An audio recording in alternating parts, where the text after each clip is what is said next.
Bom dia, tudo bem? A paz do Senhor Jesus.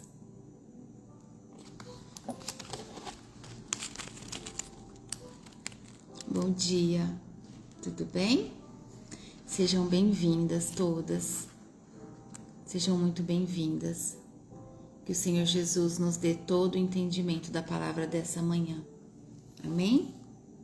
Que não haja distração, que nosso foco esteja no conhecimento da palavra de hoje, que traz um conhecimento cheio de amor para nós nessa manhã. Amém. Que bom, irmã Janaína. Deus abençoe.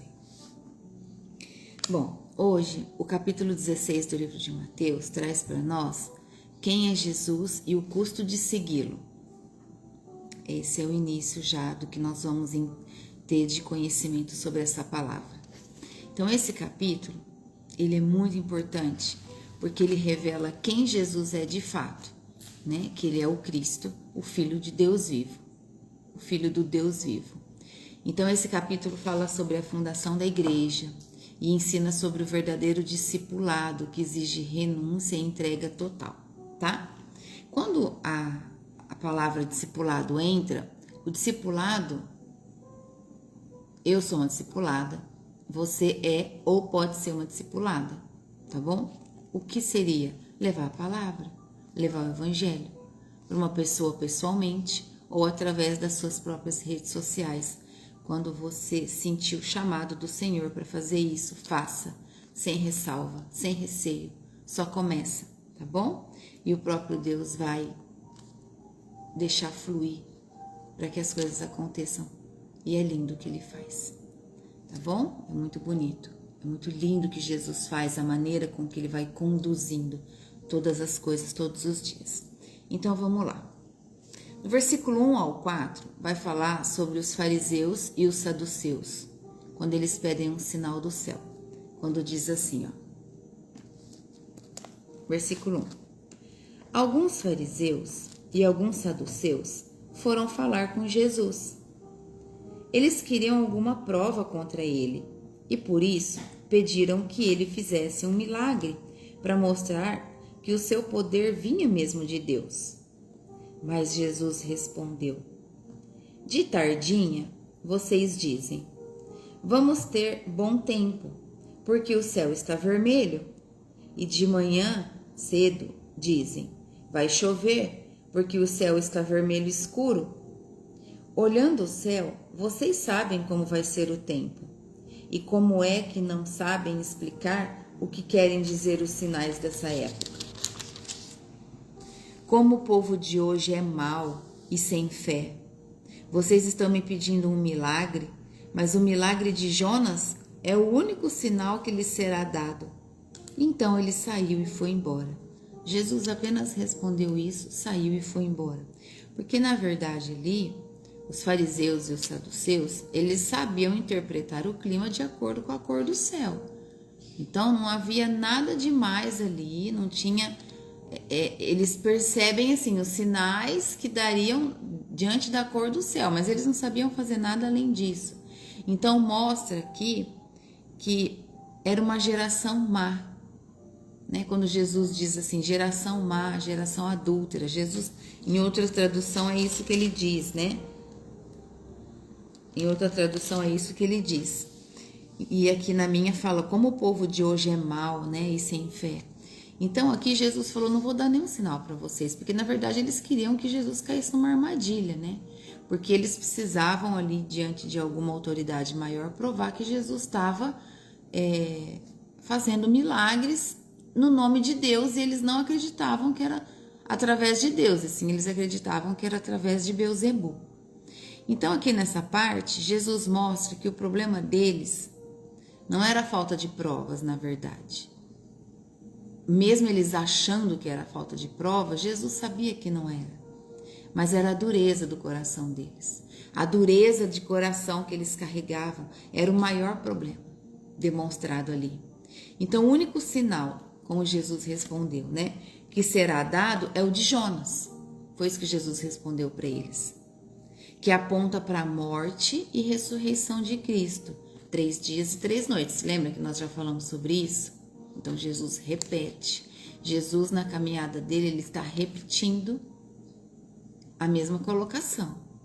Então, para quem não sabe sobre Jonas, às vezes a pessoa ouve e não sabe, né? Quem não sabe, Jonas desobedeceu Deus. Jonas desobedeceu quando Deus pediu para que ele fosse para Nínive pregar. Mas ele fugiu para o lado oposto. E ele foi parar lá em Tarsis. Ele fugiu. Deus falou, vai para Nínive e prega a palavra. O que Jonas fez? Fugiu para o outro lado. Nisso ele entrou num barco. Quando ele entrou num barco para fugir, começou a vir uma forte tempestade. De repente. Mas não era de repente. É porque Deus mandou a tempestade para castigar a tribulação, porque Jonas estava no barco. E Jonas sabia disso, que aquela forte chuva estava vindo por causa dele, que ele era culpado. Então ele mesmo pediu para as pessoas do barco, me joga no mar, porque essa tempestade está acontecendo por causa de mim. Então ele foi jogado no mar, só que por providência do Senhor, porque era a vontade de Deus, ele providenciou um grande peixe para vir e engolir Jonas. E ali Jonas ficou por 3 dias e 3 noites. Então, humanamente, é impossível que Jonas sobrevivesse naquele ambiente, dentro da barriga de uma baleia, né? De um grande peixe. Eu que estou falando baleia, de um grande peixe. Mas ele sobreviveu e depois de 3 dias e 3 noites, depois que Jonas se arrependeu, depois que ele reconheceu que ele errou, aí o peixe vomita ele na praia, né? Vomita ele em terra firme e aí ele vai para Nínive, então, fazer o que ele tinha que fazer desde o começo. Então, por isso que Jesus está comparando aqui, quando ele fala para os fariseus e para os saduceus, eu não vou provar nada para vocês. O único milagre que vocês vão ter aqui como o único sinal que vai ser dado é o sinal de Jonas.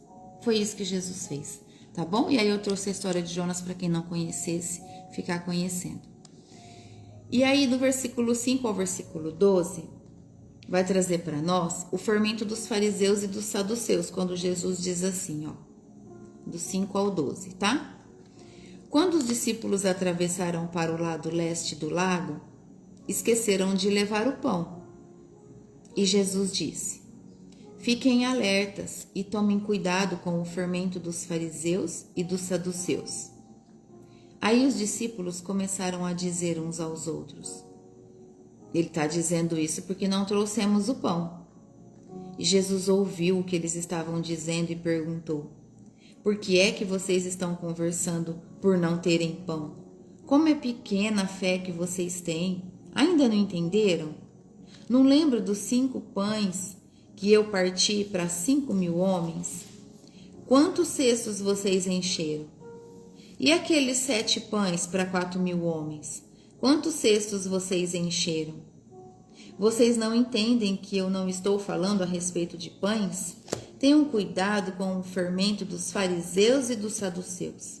Então os discípulos entenderam que ele não estava dizendo que tivessem cuidado com o fermento usado no pão, mas com os ensinamentos dos fariseus e dos saduceus. Então aqui, ontem eu até comentei com vocês sobre o milagre de ontem, que era diferente do primeiro que nós tínhamos conhecido aqui na palavra do Senhor, né? Então hoje Jesus realmente fez o que eu comentei ontem. Ele trouxe aqui os 2 exemplos para a gente entender que são milagres em lugares diferentes, tá bom? Sobre a multiplicação dos pães e dos peixes. Então aqui inicialmente do versículo 5 ao 12, os discípulos pensam que ele está falando sobre o pão, mas ele não está falando sobre o pão, né? Jesus explica que se refere ao ensinamento enganoso deles. É isso que Jesus traz. Jesus explica que é referente aos ensinamentos que trazem engano. Então, o fermento aqui, ele representa a hipocrisia, a falta de doutrina e o orgulho religioso que pode corromper a fé verdadeira das pessoas. E como nós temos visto isso, não é verdade? A hipocrisia entre as pessoas. Fala uma coisa, vive outra. Não vive o que fala, né? A gente vê muito orgulho religioso, pessoas que não aceitam só porque tem um posicionamento maior, ouvir o que a gente tem para dizer. Pra gente que vive em espírito e em verdade, isso é muito difícil. E eu desejo que um dia o seu coração esteja tão conectado com o Senhor, que os seus olhos possam começar a discernir quando já não é bom estar em um lugar. Amém? Do versículo 13 ao 16 traz sobre a confissão de Pedro, que Jesus é o Cristo. Quando diz assim, do 13 ao 16, a afirmação de Pedro, né? Jesus foi para a região que fica perto da cidade de Cesareia de Filipe. Ali perguntou aos discípulos: quem o povo diz que o Filho do Homem é? E eles responderam: alguns dizem que o Senhor é João Batista, outros que é Elias, e outros que é Jeremias, ou algum outro profeta. E você? Quem vocês dizem que eu sou? Perguntou Jesus. E vocês, né? Quem vocês dizem que eu sou? E Simão Pedro respondeu: o Senhor é o Messias, o Filho do Deus vivo. Então aqui acontece uma das maiores declarações de fé da Bíblia. É isso que relata. Uma das maiores declarações de fé, quando Pedro reconhece não apenas um profeta, mas o próprio Messias, o Filho de Deus. Então Pedro faz a revelação da maior verdade. É isso que Jesus diz. Então quando ele diz no versículo de 17 a 19, quando ele diz assim, Jesus afirmou: Simão, filho de João, você é feliz porque essa verdade não foi revelada a você por nenhum ser humano, mas veio diretamente do meu Pai que está no céu. Portanto, eu lhe digo: você é Pedro, e sobre essa pedra construirei a minha igreja, e nem a morte poderá vencê-la. Eu lhe darei as chaves do reino do céu. O que você proibir na terra será proibido no céu, e o que permitir na terra será permitido no céu. Então aqui Jesus revela que a igreja será fundada sobre essa verdade, sobre essa pedra. É isso que ele diz. A pedra que diz que ele é o Cristo. Me desculpa. O poder das trevas, quando Jesus diz, o poder das trevas não poderá destruí-la. As chaves que ele entrega aqui, que ele coloca, representam autoridade espiritual para abrir, para fechar, para ligar e para desligar. Ou seja, ensinar, corrigir, orientar. Esse é o significado das chaves. Então foi a partir daqui, dessa passagem, que houve o decreto por Jesus que haveria a fundação da igreja de Cristo. Uma igreja fundada sobre a verdade, tá? Tem uma observação que eu trouxe que traz assim que o debate entre católicos e protestantes sobre a interpretação desse texto gira em torno de quem ou o que é a pedra, né? Pedro como pessoa ou a confissão de Pedro, né? Quando ele diz tu és Cristo. Então, numa forma geral, a interpretação mais aceita, né, fora da Igreja Católica, é que a pedra é a confissão de fé em Jesus como Cristo. Eu tenho essa interpretação. A interpretação quando Jesus diz que a igreja será fundada sobre essa verdade. Entende? Sobre a verdade que ele disse. Então a pedra é a verdade que ele disse. Tá bom? Esse entendimento que eu consigo ter pelo meu discernimento é isso.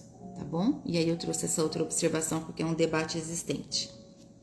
Depois, no versículo 20, diz assim: então, Jesus ordenou que os discípulos não contassem a ninguém que ele era o Messias Então Jesus ainda não queria a revelação pública, porque o povo tinha uma expectativa errada de um Messias. Eles esperavam um Messias político ou guerreiro, tá? É isso que eles esperavam. Eles esperavam que alguém ia chegar lá e falar alto e começar a guerrear e a matar uns ou enfim, eles esperavam isso, mas só que não. Imagina, Jesus, por amor e sabedoria. Como imaginar o nosso Jesus guerreiro? Difícil, né? Não dá, não combina, né? Com o amor de Deus. Do versículo 21 e 23, anuncia sua morte, né? Jesus anuncia a morte dele. E Pedro repreende quando diz assim, ó. Daí em diante, Jesus começou a dizer claramente aos discípulos: eu preciso ir para Jerusalém, e ali os líderes judeus, os chefes dos sacerdotes e os mestres da lei farão com que eu sofra muito. Eu serei morto, e no terceiro dia serei ressuscitado. Então, Pedro o levou para um lado e começou a repreendê-lo, dizendo: que Deus não permita. Isso nunca vai acontecer com o Senhor. E Jesus virou-se a Pedro e disse: saia da minha frente, Satanás. Você é como uma pedra no meu caminho, para fazer com que eu tropece, pois está pensando como um ser humano pensa, e não como Deus pensa. Então aqui, mesmo tendo feito a confissão certa, olha só, mesmo Pedro tendo feito a confissão certa, Pedro ainda pensa segundo os padrões humanos, não segundo os de Deus. Ele pensa como os padrões humanos pensam e não como Deus pensa. Então isso mostra que é possível acertar no coração, mas errar no entendimento. Isso pode acontecer com a gente. Por isso nós precisamos sempre estar buscando o estudo da palavra, o conhecimento, buscar, pedir ao Senhor em oração que nós tenhamos discernimento de tudo que nós estamos buscando, né, na leitura todos os dias. Então isso também acontece com a gente, né? O que nós entendemos aqui quando a gente vê que Pedro acertou na confissão, mas ele errou quando ele pensou como humanos e não como o Senhor Deus? Nós precisamos nos manter sempre perto de Jesus, para pensarmos como Ele pensa, com uma mente totalmente voltada para Ele, e não como uma mente humana. Nós precisamos caminhar com Jesus. Nós precisamos deixar que aconteça o fluir do Espírito Santo em nós. Nós precisamos deixar o Espírito Santo agir mais em nós. Como? Como eu faço isso? Através da oração, através do seu clamor ao Senhor, da sua súplica mesmo. Me ensina, Pai, eu consagro a minha mente ao Senhor. Forja a minha mente, forja o meu coração. Que a minha mente seja como a mente de Cristo, que o meu coração seja como o coração de Cristo. Blinda os meus ouvidos para as coisas erradas do mundo. Abre os meus ouvidos espirituais para que eu possa ouvir mais a voz do Senhor. Abre os meus olhos. A oração sincera. Sabe aquela oração sincera que você abre o seu coração e você começa a pedir realmente o que você quer viver, o que você deseja viver? É isso. É esse o posicionamento. Isso é deixar o fluir do Espírito Santo agir em você, na sua vida. É aquela oração de todo o seu coração e não só aquela oração repetitiva, aquela oração vazia, que às vezes a sua boca fala, né? Muitas bocas fazem a oração repetitiva e vazia, mas a mente e o coração de quem está falando nem está ali no que está falando, de tão decorado que é. Está pensando em outra coisa, a mente está em outro lugar. Então que a sua oração seja em espírito e em verdade, que você consiga sentir, que você consiga gerar o que você está orando de verdade. Amém? Do versículo 24 ao 26 vai falar sobre o custo do discipulado. Quando diz assim, ó. Assim que Jesus repreendeu Pedro, né? Ele disse assim: E Jesus disse aos discípulos: se alguém quer ser meu seguidor, esqueça os seus próprios interesses, esteja pronto para morrer como eu vou morrer e me acompanhe. Pois quem põe os seus próprios interesses em primeiro lugar nunca terá a vida verdadeira, mas quem cresce a si mesmo por minha causa terá a vida verdadeira. O que adianta alguém ganhar o mundo inteiro, mas perder a vida verdadeira? Pois não há nada que poderá pagar para ter de volta essa vida. Então aqui Jesus deixa claro que seguir a Ele exige renúncia e do que adianta ter tudo no mundo se no final vamos perder o essencial, que é a nossa alma. Não faz sentido? Que sentido faz? Qual o sentido de ter tantas riquezas materiais e perder a nossa alma? Porque quando o corpo morre, as riquezas materiais ficam aqui nessa terra.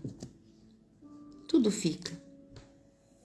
Às vezes você vive a vida inteira, você vive uma vida inteira para construir riquezas, para construir tudo o que você tem hoje.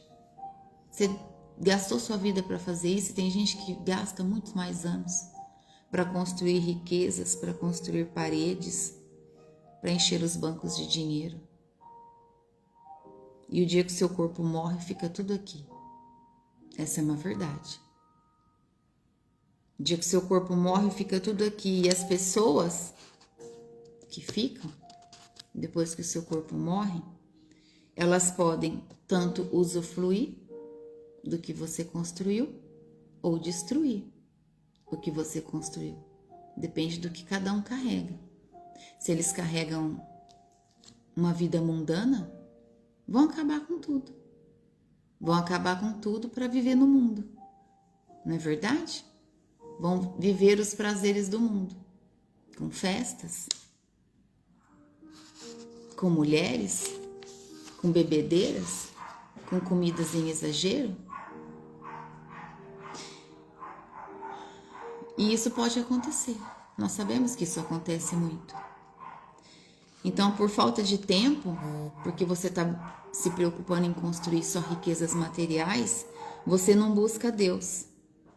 Não buscou a Deus, não buscou a palavra, não buscou a sua salvação.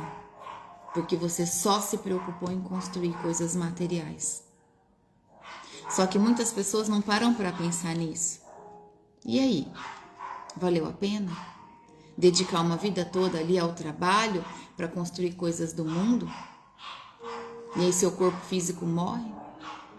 E sua alma vai para onde?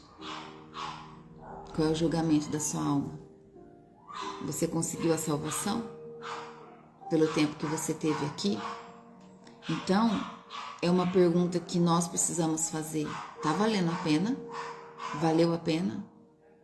Vai valer a pena?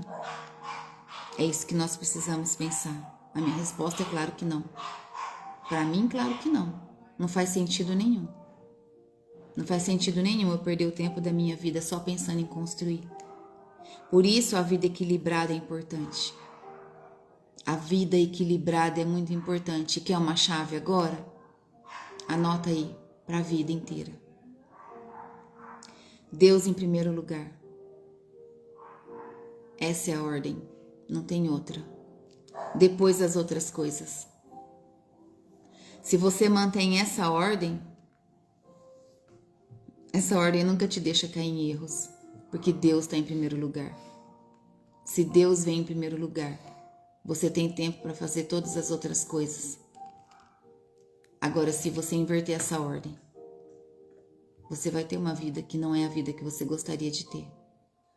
Porque a ordem não veio para ser invertida, ela veio para ser cumprida. Deus em primeiro lugar, Deus acima de todas as coisas, e todas as outras coisas serão acrescentadas na sua vida. Todo aquele que cumpre essa ordem não cai em erros, vai construir uma vida firmada em Cristo, na palavra, vai cumprir os princípios, vai viver em obediência, em espírito e em verdade, vai fazer o bem, vai ajudar o próximo, vai ter uma vida de paz e prosperidade e vai conseguir construir tudo aquilo que deseja construir aqui nessa terra, tanto para bens espirituais como bens materiais. Entendem que não pode inverter a ordem, que a ordem invertida leva o homem à queda e à destruição, ao caminho errado, ao caminho dos ímpios. Versículo 27 diz assim: pois o Filho do Homem virá na glória do seu Pai, com os seus anjos, e então recompensará cada um de acordo com o que faz. Em outra tradução diz assim, porque o Filho do Homem há de vir na glória de seu Pai, com os seus anjos, e então retribuirá a cada um segundo as suas obras. Vocês entendem que o significado é o mesmo, muda-se algumas palavras. Então aqui Jesus lembra que haverá um dia de justiça e recompensa. Ele virá como juiz e Senhor. É isso que a palavra de Deus diz. Então sim, ele virá. Jesus virá. E não temos dúvida em relação a isso. Nós não podemos ter dúvida. Eu não tenho dúvida em relação a isso. Nós, como cristãos, nós não temos dúvida que Jesus virá e ele voltará. Então faça tudo com muito amor. Tudo que você fizer na sua vida, para Deus, por Ele, por você, pela sua família, quem está dentro da sua casa, pela sua parentela. Parentela já são os mais distantes, se você já é casado, pai, mãe, sogro, sogra, primos, tios, irmãos, esses são parentes, tá bom? Então faça tudo com muito amor, faça tudo com muita excelência, faça tudo em verdade, faça querendo fazer, não faça por obrigação. Deus conhece teu coração. Não faça para parecer que você é uma pessoa boa se você não está querendo fazer. Isso é hipocrisia. Você está sendo falso. Deus conhece o teu coração. Se você fizer tudo com muito amor, se em tudo que você fizer para servir a Deus, você fizer com excelência, dessa forma você não tem com o que se preocupar quando Jesus voltar. Está buscando o Senhor, está vivendo na palavra, está colocando Deus em primeiro lugar e está buscando todas as outras coisas dentro dos princípios como a lei do Senhor Deus pede. Está ajudando o próximo com todo o amor que você pode. Então não tem com que você se preocupar, você está tendo uma vida certa, não é verdade? Então essa é a vida leve que Jesus promete, que Jesus fala. Caminhar comigo? Caminha comigo, deixa que eu carrego o peso. Seu fardo vai ser leve, é sobre isso. É você só fazer o que é certo e viver em verdade. Sabe por quê? Porque a verdade te liberta. Quando você só fala a verdade, você vai dormir sem nada te remoendo, sem nada ocupando a tua mente. Porque se você conta uma mentira hoje, você dorme preocupado que amanhã você tem que inventar outra mentira para sustentar a mentira de hoje. E isso te traz perturbação, tira a tua paz e abre brecha para o diabo entrar. Tá bom? Então fecha todas as brechas. Anota aí para você não esquecer. Viva de tal forma que você não tenha com o que se preocupar se Jesus voltasse agora. Tá bom? Versículo 28 diz assim. Na verdade, o versículo 28 diz que alguns não provarão a morte antes de ver o reino, quando diz assim, Jesus dizendo: eu afirmo a vocês que isso é verdade. Estão aqui algumas pessoas que não morrerão antes de verem o Filho do Homem vir como rei. Em outra tradução diz assim: em verdade vos digo que alguns dos que aqui estão, de modo algum, provarão a morte, até que vejam o Filho do Homem vindo no seu reino. Então essa frase ela aponta para transfiguração. Transfiguração que acontece no capítulo seguinte, que nós vamos ler amanhã, de Mateus 17, onde Pedro, Tiago e João veem Jesus em sua glória. Então aqui quando fala que essa frase aponta para a transfiguração, quer dizer que aponta para a transformação gloriosa de Jesus, onde sua aparência se torna luminosa e divina. tá bom? Amanhã nós vamos ver sobre isso. Então, o que nós aprendemos aqui hoje, no capítulo 16 de Mateus? Nós aprendemos que nem todos estão dispostos a crer, mesmo vendo os sinais. Nem todos estão dispostos a crer. Essa é uma grande verdade. Olha só, às vezes você vive um milagre,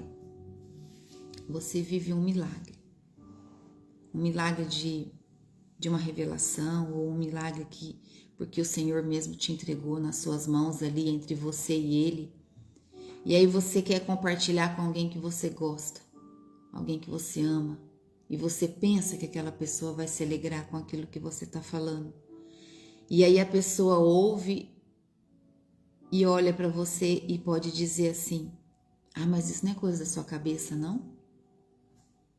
E aí o sinal tá ali, claro. Não tem como aquilo ter acontecido por meios humanos.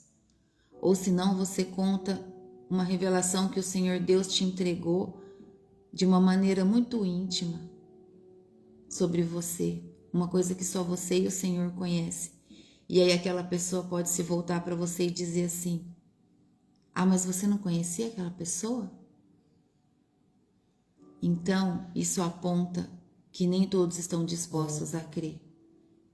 Então, não perca tempo com quem não quer ouvir o que você tem para dizer. Jesus não perdia tempo com quem não queria ouvir ele, tá bom? A fé é fruto de revelação divina. A fé é fruto de revelação divina, não de argumentos humanos, tá bom? Guardem isso para você. Guarde isso, nos ajuda muito. Quando a gente começa a buscar Deus e Deus começa a se revelar para nós. Nós aprendemos que o perigo do fermento religioso é muito real, tá bom? As falsas doutrinas e as tradições humanas, elas contaminam a fé. Essa é uma verdade. Contamina a fé. Falsas doutrinas e tradições humanas contaminam a fé do povo. E quem não está buscando viver a verdade, quem não busca o conhecimento da palavra, cai nessa contaminação, tá? A verdadeira confissão, nós também aprendemos que a verdadeira confissão é: tu és o Cristo, o Filho do Deus vivo. Essa é a base da vida. Essa é a base da nossa vida e a base da igreja. Amém? Nós aprendemos também, aqui nesse capítulo, que mesmo quem reconhece Jesus pode não entender de imediato o caminho da cruz. É preciso renovar a mente e aprender a pensar como Deus. É verdade. Isso é muito verdade. Muitas pessoas reconhecem Jesus, mas não podem entender, não conseguem entender de imediato o caminho da cruz. É preciso que haja uma renovação de mente. Uma renovação de mente, ela vem como? Ela vem através de um avivamento espiritual. Precisa acontecer primeiro um avivamento espiritual para que haja essa renovação. E o avivamento espiritual, ele começa dentro de nós, quando nós começamos a ter essa sede, essa fome da palavra de Deus, essa fome de ler, entender e conhecer cada vez mais Jesus através da palavra, através das escrituras sagradas. Nós vimos que seguir Jesus significa renúncia. Nós precisamos renunciar. Nós precisamos fazer muitas renúncias para seguir Jesus. Renúncia de cruz, perda aparente de coisas que na verdade nós não estamos perdendo, nós estamos deixando de viver coisas que não nos acrescentam, coisas que não nos edificam. Então não é uma perda verdadeira, só parece ser uma perda, mas não é, tá? Seguir Jesus é ter uma vida verdadeira em Deus. Isso é maravilhoso quando nós entendemos isso. No começo você pode achar difícil, mas não é. É muito fácil. É só você viver em verdade. É só você se afastar de tudo aquilo que não te edifica, tudo aquilo que te destrói. Tudo aquilo que te destrói, você precisa renunciar. Um relacionamento de amizade te destrói, renuncia. A glutonaria, comer demais, te destrói. Renuncia. Comer demais destrói a pessoa. Porque ela coloca muito alimento dentro do corpo e o corpo não consegue processar e aí começa a ganhar obesidade. Então ela está se destruindo. Tudo que te destrói, a bebida te destrói. Renuncia. Renuncia tudo. Tudo que não te faz bem. Tá bom? Para você seguir Jesus limpa. Sem peso. Seguir Jesus sem que você não tenha nada que te julgue. E haverá pessoas sempre que vão te apontar. Mas se você tiver com a sua consciência limpa, e se aquela pessoa estiver só te apontando porque ela quer te apontar e não é verdade o que ela está dizendo, não dê. Não dê lenha ao fogo, tá? Nós vimos aqui que a alma é mais valiosa que qualquer conquista humana. A tua alma é mais valiosa do que qualquer conquista humana material. Busca a salvação da sua alma. Não vale a pena trocar a sua alma, que é eterna, pelo passageiro. Não vale a pena. Não vale a pena. Tá bom? Tudo que você conquista aqui, coisas mundanas do mundo, é uma grande ilusão. As coisas do mundo é uma grande ilusão. É muito bom vivermos em conforto, é muito bom termos uma vida digna, é muito bom nós termos o que nós desejamos ter pelo nosso trabalho, mas Deus em primeiro lugar. Sempre. Sempre Deus em primeiro lugar. Da mesma forma que você senta-se à mesa para almoçar e jantar. Ali você está tirando um tempo, não tá? Para você se alimentar de comida para o seu corpo físico. Então você tem que ter essa disciplina para se alimentar da palavra de Deus, da palavra espiritual que edifica seu espírito. Tá bom? Jesus é o Senhor que recompensará cada um segundo as suas obras. Ele é justo e a sua vinda será gloriosa. É isso que a palavra dele disse hoje aqui na Bíblia. Amém? Esse capítulo nos desafia. Mateus 16, ele nos desafia a responder a pergunta mais importante da vida. Quem você diz que sou? Quem você diz que eu sou? Foi essa pergunta. Foi essa pergunta que Jesus fez. Então não adianta saber o que os outros dizem. Que importa saber o que os outros dizem? Que importa? O que importa é a sua resposta pessoal. É a sua resposta pessoal e verdadeira sobre quem é Jesus. O que importa não é sobre o que os outros pensam. Quem é Jesus? Olha para você. O que importa é a tua resposta do que você pensa de quem é Jesus. É só o que você pensa que importa. A opinião dos outros não importa. A opinião dos outros não pode mudar o seu rumo, não pode mudar o seu destino do que você quer, de onde você quer chegar na presença de Deus. Você ficar buscando a aprovação das pessoas por causa da sua decisão, por causa do que você pensa, do que você pensa de Jesus, é entre você e Jesus, é entre você e Ele. Por que você tem que levar o que você pensa para as pessoas para que elas aprovem o seu pensamento? Para com isso.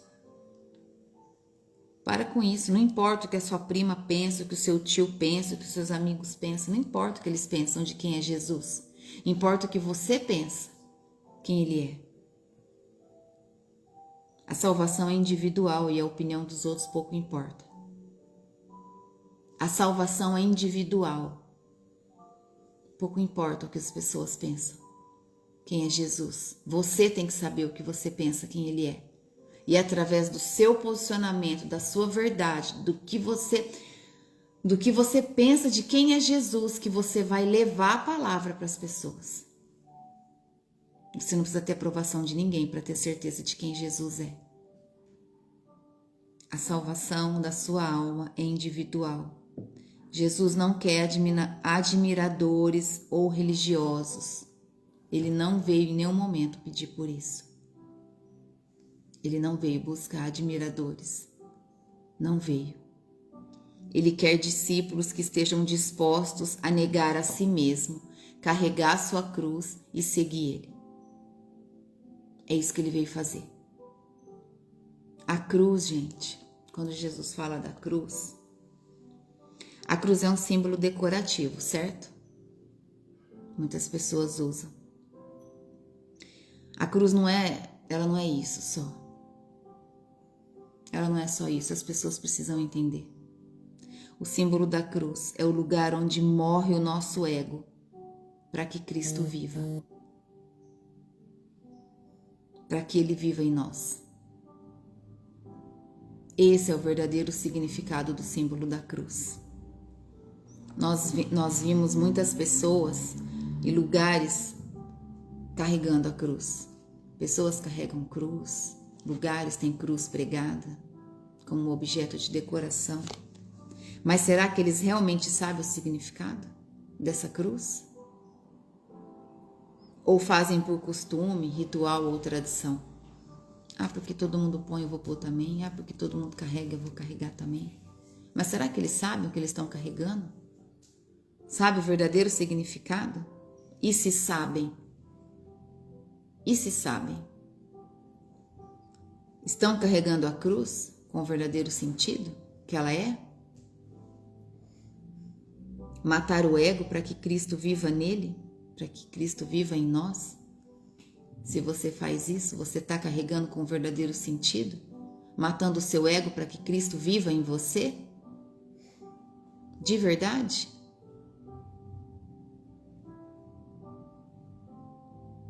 Anota aí, para você não esquecer. A cruz não é um símbolo. Ela não é só um símbolo decorativo. É o lugar onde o seu ego morre para que Cristo viva em você. Esse é o verdadeiro significado da cruz. Então, quando Jesus diz, negue-se a si mesmo para carregar a sua cruz e me seguir, é isso que ele está dizendo. Mata o seu ego e deixa que eu viva em você. Deixa que eu governe a sua vida, que eu te dê os caminhos. É isso que ele está dizendo, tá bom? O que tem dominado as suas decisões hoje? Nesse tempo de hoje? O desejo de ganhar o mundo ou o desejo de ganhar Cristo? Você está lutando para quê? Para ganhar o mundo ou para ganhar Cristo? Faz uma análise no seu coração.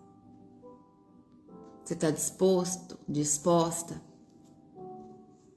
para não perder a sua alma, abrir mão de coisas que não te edificam, a renunciar coisas? Hoje o convite de Jesus, até hoje, ele continua ecoando, até hoje, entre nós. Quando ele disse, se alguém quer vir após mim, esqueça seus próprios interesses. Esqueça seus interesses. Esteja pronto para morrer como ele morreu. Esteja pronto para ter uma vida nova na presença do Senhor. A escolha é sempre nossa. Sempre nossa a escolha. A recompensa é eterna, tá bom? Então que todos façam a escolha certa. Amém? Que o Senhor Jesus possa viver em você. Se permita isso. Abra o teu coração. Declare em oração. Peça isso em oração. Peça para que Ele viva em você. Deixa Ele governar sua vida. Deixa Ele te levar para onde você tem que ir. Ele em primeiro lugar. E depois todas as outras coisas Ele vai fazer na tua vida. Não tenha dúvida disso. Tá bom? Eu declaro sobre a sua vida, em nome de Jesus, que toda dúvida existente sobre quem é Jesus caia por terra agora, em nome de Jesus. Que todo resquício de incredulidade caia por terra agora da sua vida, em nome de Jesus. Que qualquer indisposição espiritual que você venha a ter caia por terra agora, em nome de Jesus. Que todo bloqueio de mente, bloqueio visual, bloqueio nos seus ouvidos, que te impeça de ouvir, de ver e de sentir a voz e a presença do Espírito Santo de Deus, que seja destruído agora, que caia por terra agora, em nome de Jesus. Que todo bloqueio existente no mundo espiritual está sendo destruído agora, em nome de Jesus. Em nome de Jesus. Nada e ninguém vai impedir que você viva o que o Senhor tem para viver. Nada. Todo bloqueio está caindo por terra agora, em nome de Jesus. Que a sua vontade seja, acima de todas as coisas, viver na presença do Senhor, buscar a presença de Deus, deixar Ele guiar a sua vida. Ouça mais a voz do Senhor e menos a voz dos homens. Quando alguém vier te dar um conselho, mesmo você achando que é bom, busque resposta em Deus. Ele vai te trazer, pode ter certeza. Ele vai te responder, Ele vai te revelar se aquilo que veio através de uma voz humana era Ele falando com você. Amém? Porque às vezes você tem dificuldade de ouvir a voz de Deus entre você e Ele vai usar homens para fazer isso, tá bom? Mas mesmo recebendo, ora, pede confirmação e Ele vai te dar. Tenha certeza que sim. Deus não falha nunca. Ele não é homem para que minta. E Ele vai trazer tudo no tempo certo, tudo no tempo dele e não no nosso. Tenha paciência. Espera em Deus. Nós precisamos aprender a esperar o tempo de Deus. Todas as vezes que nós aceleramos o processo dá errado. E quando dá errado nos traz prejuízos. Prejuízos financeiros, prejuízo emocional, prejuízo do nosso tempo. Porque você gastou tempo fazendo alguma coisa que não era para ter sido feita naquele tempo.